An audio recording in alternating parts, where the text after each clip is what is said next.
বাংলাদেশে বৈষম্য বিরোধী আন্দোলনের সময় সংঘটিত হত্যার প্রতিবাদে দুবাইতে বিক্ষোভ করায় সংযুক্ত আরব আমিরাতে বিভিন্ন মেয়াদে ৫৭ জন বাংলাদেশি শ্রমিককে কারাদণ্ড দেয়া হয়। তাদের মুক্তির জন্য আইনজীবী ওলোরা আফরিনকে নিয়োগ দিয়েছে সরকার।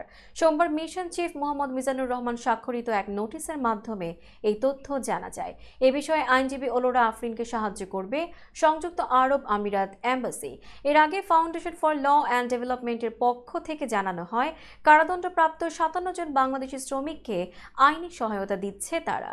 ফ্লাডের আইন ও গবেষণা বিভাগের পরিচালক ব্যারিস্টার কাজী মারুফুল আলম জানান, এই শ্রমিকদের জন্য আইনি সহায়তা প্রদানের সময় আমরা জানতে পারি যে এসব শ্রমিকের কেউই ওই দেশের আইন সম্পর্কে অবহিত ছিলেন না।